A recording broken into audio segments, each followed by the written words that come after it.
Thank you. Good to see you, ACMA. I've got to follow up on a couple of things. Last time we were in estimates, we spoke about the appalling portrayal of the Australian beef industry by fighting for Planet A, an ABC program, and I know Cattle Council had raised some issues. I want an update on where that's at, please. Yes, Senator. So we received, so a complainant contacted us on the 4th of September, and the way the co-regulatory framework works is that there is a requirement for complainants to contact the broadcasters first to express their complaint and seek a response to it. That complainant came back to us in December 2020, and after they've gone to the AEBC, and they were dissatisfied with that response. We have commenced an investigation into the matter, but we are still in the process of that at this point in time. It will probably take a couple of more months for us to do that. Right. So 5-6 months to complete an investigation. Who do you talk to?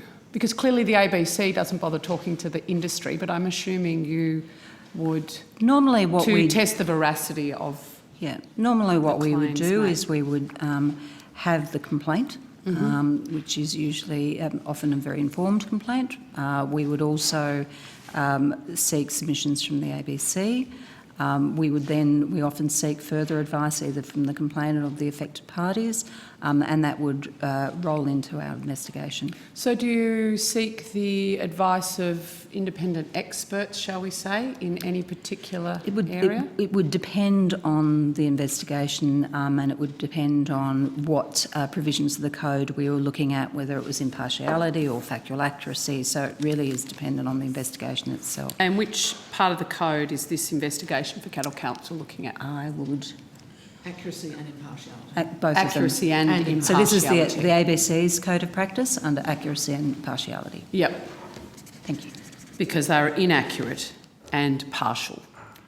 That would be what the complainant has put to us. Yeah, I'm pretty sure that's what it's a bit more in presenting information about the carbon impacts. That's right. That's food production and the role of land clearing. That's right. For cattle farming. That's right, because it actually depends on the process used to produce the beef as to its impact on climate.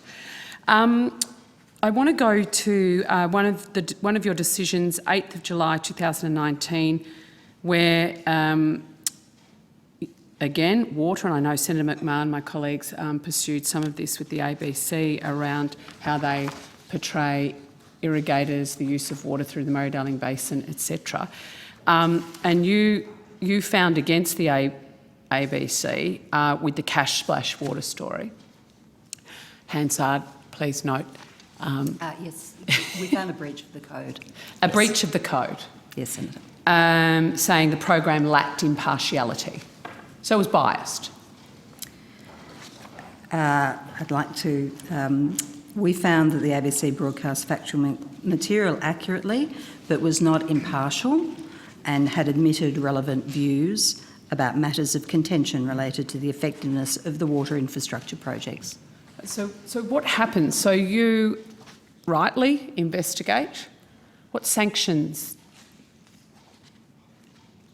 exist for the ABC? So, as I think I briefly mentioned last time, but I'm happy to go further. There's a difference between the commercial broadcasting industry codes of practice and the ABC and SBS codes of practice. The ABC and SBS codes of practice are developed by the broadcasters themselves. They're not registered by us as the commercial broadcasting codes are. We still... Why is that? That's in the existing legislation. That they don't have to, or is it a decision of government? It's in the legislation that they are to develop and register their own codes. So we do have a role, of course, in investigating the matters that are put to us. We investigate those matters against the ABC codes, and in this circumstance, we believed that the ABC had breached their own code of practice. We provide that information to the ABC, and unlike with the commercial industry, we're quite limited, and we're even further limited in what actions we can Right, take. so nothing actually happens, does it? Let's be frank. Well, it would be a matter for the ABC to consider. So the what our judgment ABC is going to sanction themselves. The ABC is going to fine themselves. The ABC is going to. Well, I think to be fair, where the ABC has found breaches of its code before, it would take action internally. That might be further training, it might be counselling of staff, but that would be a matter for them. That's not something we impose. But when in respect with the water story, the ABC noted the findings but respectfully disagreed with ACMA. So no action, I assume, from the ABC. We were disappointed in that response yeah, from the ABC. absolutely. Let's hope on the cattle piece they do something differently. What about Catalyst feeding Australia food for tomorrow? Again, reporting relating to the beef industry. I understand there's been a few reports about the perceived impact, negative impact, I might say, of the beef industry on climate, noting also that the Australian beef industry wants to be carbon neutral by 2030. So I just find it incredible that the ABC can continue to make these claims and spread a myth to the Australian public. I'm wanting to know, but I guess you've told me that there is nothing we can actually do about this. Well, as I indicated, Senator, our role is to investigate the matters and to advise. What about repeat offenders like the ABC? Our role is to investigate the matters. We encourage the ABC to take on board our findings. We have quite constructive discussions with them about taking on board our findings, but ultimately that's a matter for the ABC. Ultimately, nothing changes. The current, we undertake our role as the legislation currently requires us to do so. And I think once something's in the public domain, it's very, very hard to retract. Can we see the regulator asking rogue broadcasters such as the ABC to remove content which is found to be biased or partisan? And if not, why not? Is that because their code doesn't allow for that? That's not a power that we have under our current legislative powers. So free-to-air, last question, free-to-air broadcasters have to be unbiased and accurate, whereas the public broadcasters...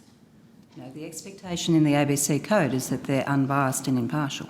But when we've just discussed investigations you, as the regulator, have undertaken that have found them biased and inaccurate. Impartial. Impartial. You'll say impartial, I'll say biased. And there is nothing to be done. Their own code doesn't provide for any recourse for people that are damaged by their partiality and their inaccuracy. And the legislative framework... is that a gap in the legislative framework? The legislative framework has been in place since 1992.